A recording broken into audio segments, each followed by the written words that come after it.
అది ఎందుకు అది ఒక పరమార్థం ఉండాలి. వాళ్ళు బిర్యానీ తినకున్నా పెద్ద గందరగోళం లేకున్నా కనీసం 2 పూటలు పప్పు పచ్చిపులిసింది అన్నం తిని మాంజాల వాడు పండుకుంటట్టు ఉండన్న ఆ మేరకు ఇవ్వండి అని చెప్పినాం. అప్పుడు ఒక ఆయన గోయల్ సాబ్ అని ఉండే ఐఏఎస్ ఆఫీసర్, ఆయన ఉప్పుకింత పప్పుకింత అని అన్ని రేట్లు లెక్కబెట్టి 670 రూపాయలు ఇస్తే సరిపోతుంది సార్ అని. నేను గావాలకి ఇచ్చేదానికి కోసి ఆయన 1000 రూపీస్ పెట్టు, పెద్ద కథ ఎందుకు అని 1000 చేసాం. దేనికన్నా కానీ 1000 రూపీస్ చేసినాం ఫస్ట్.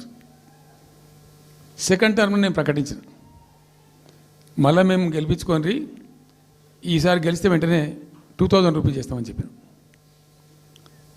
మొదలు 1000 అన్న కూడా అడగలే, మా అంతటా మేమే సుమోటోగా మాట్లాడి చెప్పి డే 1 గవర్నమెంట్ వచ్చిన ఫస్ట్ క్యాబినెట్లో డిసైడ్ చేసి 1000 రూపీస్ పెట్టాం. 200 to 1000, 1000 to 2000 also first మంత్ని. Second టర్మ్లో మా గవర్నమెంట్ వస్తే ఫస్ట్ మంతే, ఏ మంత్లో గవర్నమెంట్ వచ్చినా అదే మంత్లో 2000 రూపీస్ చేసినాం, జనానికి అందించినాం. జనం కూడా ఏమనుకున్నారు, కేసీఆర్ 2 అన్నప్పుడు 4 అన్నట్టుగా ఇస్తాడు కావచ్చు, టెంప్ట్ అవుతారు పాపం, సహజంగా పేదవాళ్ళు కదా, లేని వాళ్ళు కాబట్టి. మనది కాదు సబ్జెక్ట్, అది కాదు కదా. ఈయన 2 ఇచ్చిండు కదా, 200 2000 చేసిండు, ఈడు తప్ప 4000 చేస్తాడేమో అనే ఆశలో మా కోటేసే ఉద్దేశం ఉన్న ప్రజలు కూడా ఈ మాయల పడి పాపం టెంప్ట్ అయిపోయి గోల్మాల్ అయిపోయి ఓట్లు వేసినారు. ఇలా తలలు బాదుకుంటున్నారు, తిడుతున్నారు, భయంకరమైన తిడుతున్నారు. నిన్న నేను హైదరాబాద్ వస్తున్నాను, నిన్న నేను ఫామ్ నుంచి బయలుదేరి వస్తుంటే ఒక 10 చోట్ల ప్రామిస్ చెప్తున్నాను.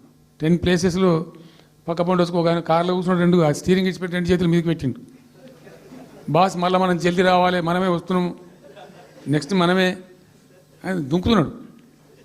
ఆ మోటార్ బైక్స్ వేసేవాళ్ళు వాడు పక్కన డుర్రమన్న పక్కన వచ్చి వాడు వచ్చి నెక్స్ట్ మనమే సార్ వచ్చేతను అంటారు పోతుండ్రు. హైదరాబాద్ సిటీలో అనేక ప్లేసెస్లో కనీసం ఒక 10-12 ప్లేసెస్లో అట్లా చెప్తున్నారు జనం. అది దేనికి సంకేతం? మీ మీద ప్రజలు విశ్వాసం కోల్పోతున్నారు రోజు రోజుకు, మీ చర్యల వల్ల, మీ పిచ్చి పనుల వల్ల.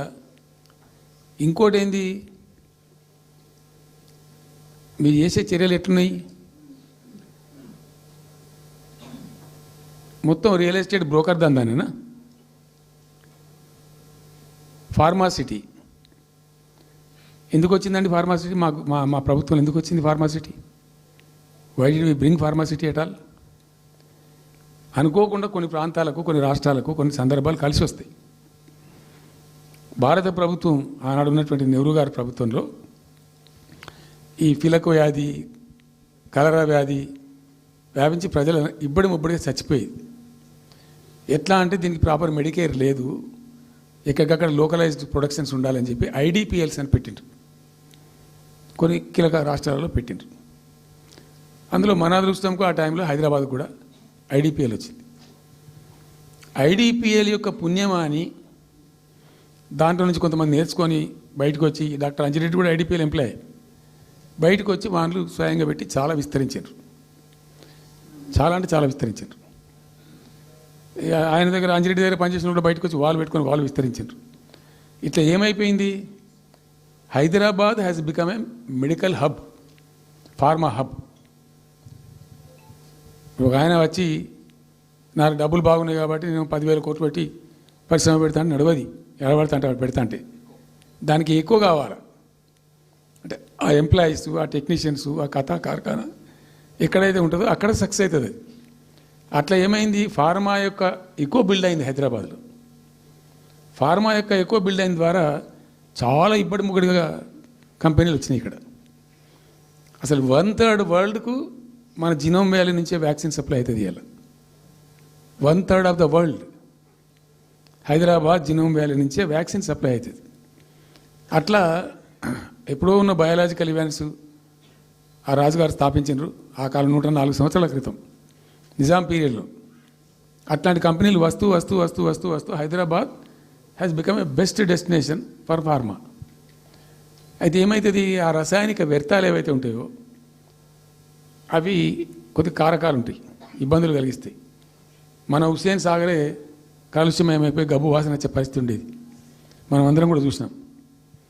సో దీని నుంచి హైదరాబాద్ బయటపడాలి. ఫార్మా వదులుకుందామా వదులుకోవద్దు. మరి ఏం చేయాలా? ఒక 4 టీములు తింపినండి నేను ప్రపంచవ్యాప్తంగా. ఐఏఎస్ అధికారుల బృందాలు. శాంతికుమార్ గారు అని చెప్పి ఆమె చీఫ్ సెక్రటరీ కూడా రిటైర్ అయింది. ఆమె అప్పుడు హెల్త్ సెక్రటరీగా ఉండే కొంతకాలం. ఆమె నాయకత్వంలో పంపించాం, చాలా దేశాలకు పంపినాం. మరి తిరిగి రండి. ఇప్పుడు ఏమైంది? మందులు లేని ప్రపంచాన్ని ఊహించలేం. మందులు కావాల్సిందే. మందులు తయారు చేసే సందర్భంలో తప్పకుండా కొంత వేస్టేజ్ ఉంటుంది. ఆ వేస్టేజ్ని ఎట్లా మేనేజ్ చేయాలి అని దానికి తెలివి కావాలి. సింపుల్ ఎగ్జాంపుల్ చెప్పండి, మన ఇంట్లో కిచెన్లో కూడా డైలీ వేస్ట్ ఉంటుంది, కానీ చాలా నీట్గా పెట్టుకుంటాం మనం దాన్ని. ఆ వేస్ట్ని డిస్పోజ్ చేస్తాం, కిచెన్లోనే ఉంచితే చచ్చిపోతాం కాబట్టి ఆ భయానికి క్లీన్ పెట్టుకుంటాం, మన ఓన్ కిచెన్ కాబట్టి. ఎగ్జాక్ట్లీ ఎట్లయితే కిచెన్ క్లీన్ పెడతారో వాటిని కూడా అట్లా క్లీన్ పెట్టాలి. అది ఒక ఫార్మా కంపెనీ ముందు నుంచి మనం పోతున్నాం అనుకోండి, మన దగ్గర అయితే వాసన వస్తుంది, మనకు తెలుస్తుంది ఇదేదో మెడిసిన్ తయారు చేసే కంపెనీ అని. వేరే దేశాలలో అట్లా లేదు. యూరోప్లో లేదు, యూఎస్లో లేదు, చాలా దేశాల్లో లేదు, చైనాలో లేదు. అసలు గొట్టం నుంచి పొగరాదు. సో మనం మాత్రం టెక్నాలజీ మనం పెట్టుకోలేమా, పెద్ద ఇష్యూ అని చెప్పి ఐఏఎస్ అధికారుల బృందాలను తింపిన నేను అనేక దేశాలకు తింపి పంపించి, హైదరాబాద్లో ఫార్మా ఉంది కాబట్టి హైదరాబాద్ యొక్క లార్జర్ ఇంట్రెస్ట్లో ఫ్యూచర్ దృష్ట్యా ఫార్మాను కాపాడుకోవాలి, ఆ ఎక్కువ పోనీయద్దు, ప్లస్ ఈ కాలుష్య భారం నుంచి ప్రజలను రక్షించుకోవాలి. ఎట్లా అంటే జెడ్ఎల్బీ అని వచ్చింది, జీరో లిక్విడ్ బేస్ అని. ఆ డిశ్చార్జ్ ఏదైతుందో దాన్ని మొత్తం జీరో లిక్విడ్ చేస్తారు. ఇంకా కాలుష్యం కాదు, ఏం చెడిపోదు, వీళ్ళకి ఇబ్బంది ఉండదు. అది ఇంటర్నేషనల్ లెవెల్లో సక్సెస్ఫుల్గా ఉంది, సక్సెస్ఫుల్గా జరుగుతుంది. ఇప్పుడు అమెరికాలో ఉన్నాయి చాలా కంపెనీలు, యూరోప్లో ఉన్నాయి, ఇంకా చాలా చోట్ల ఉన్నాయి. అవసరం, ప్రతి దేశానికి అవసరమే.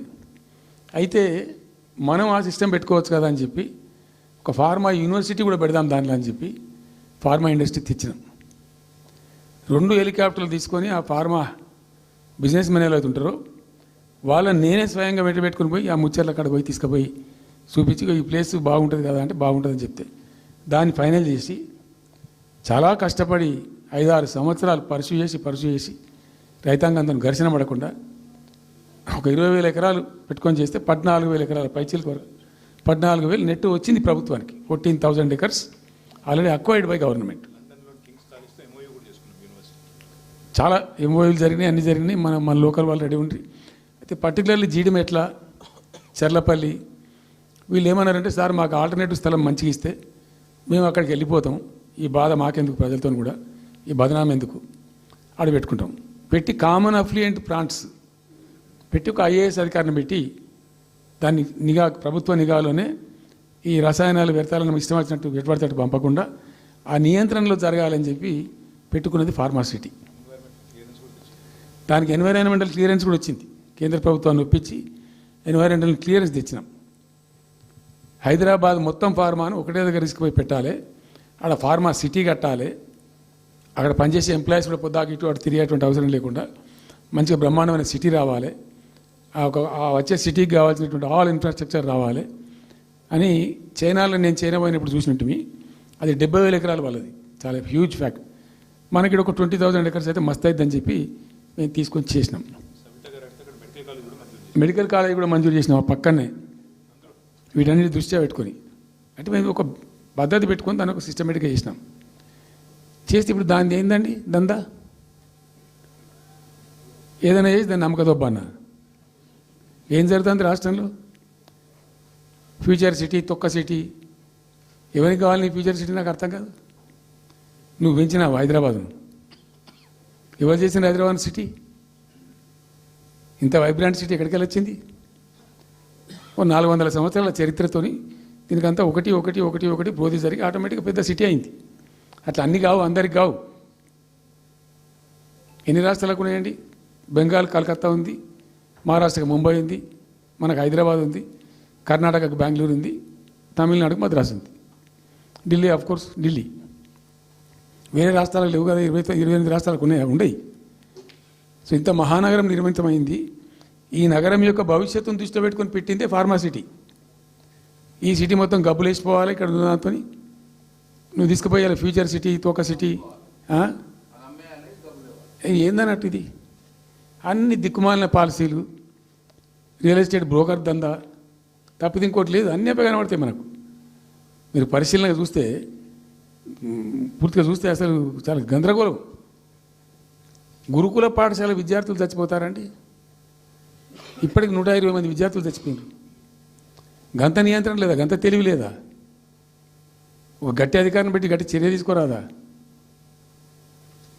మేము ఏందో చేస్తాము, నీ ఫ్యూచర్ సిటీ తోక సిటీ ఈ పోరగాళ్ళని చేస్తారు. తర్వాత ఫార్మా సిటీలో ఆ ల్యాండ్ అక్వైర్ చేసినప్పుడు కండిషన్ ఏంటంటే ఓన్లీ ఫార్మా సిటీకి మాత్రమే వాడతాము. It's conditional land acquisition. హైకోర్టులో కేసు ఉంది. హైకోర్టులో పోయి ఈ ప్రభుత్వం ఏం చెప్తుంది? లేదు ఫార్మా సిటీ ఉంటుంది. మళ్ళీ ఆడ 3,000 ఎకరాల్లో వాడేవాడు అంబానా సల్మాన్ ఖాన్ ఎవడో వంతారనో బొంతారనో పెడతారు. ఈ జూ పార్క్ కొంచెం ఆడబెడతారట. ఎందుకు? జూ పార్క్ అమ్మకతో పెట్టడానిక? ఏం జరుగుతుంది ఈ రాష్ట్రంలో అసలు? మేము ఇటువంటి చిల్లర పనులు చేయలేదే మేము ఉన్నప్పుడు. ఇంత దుర్మార్గమైన కార్యక్రమాలు చేయలేదే. ఇది ఎక్కడ దిక్కుమాలిన దందా? ఏం జరుగుతుంది అసలు? ఏం చేయదలుచుకున్నారు ఈ రాష్ట్రాన్ని? ఇదేం పోతున్నా. సో ఇట్లా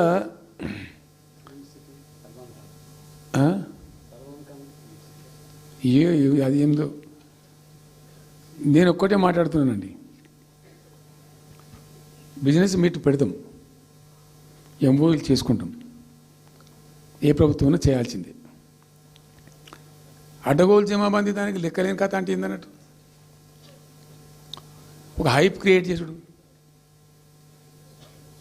దీనికి ఆచుడు, దీనికి గురువు చంద్రబాబు నాయుడు. ఇప్పుడు చంద్రబాబు నాయుడు చెప్పిన లెక్కల బిజినెస్ వచ్చేది ఉంటే, ఎంఓయూలు సక్సెస్ అయ్యేది ఉంటే ఆంధ్రప్రదేశ్లో ఈపాటికి 20 లక్షల కోట్లు వచ్చి ఉండాలి. ఆయన ఫస్ట్ టైం అలా సీఎం ఉన్నప్పుడు ఆ ఊళ్ళో పెట్టే కదా, వైజాగ్లో, అమరావతిలో కదా, వైజాగ్లో పెట్టిండు. వైజాగ్లో ఎవరు వెళ్ళి ఎంఓయూలు చేసిన వాళ్ళంటే మాట మనసులో చెప్పిండ్రు.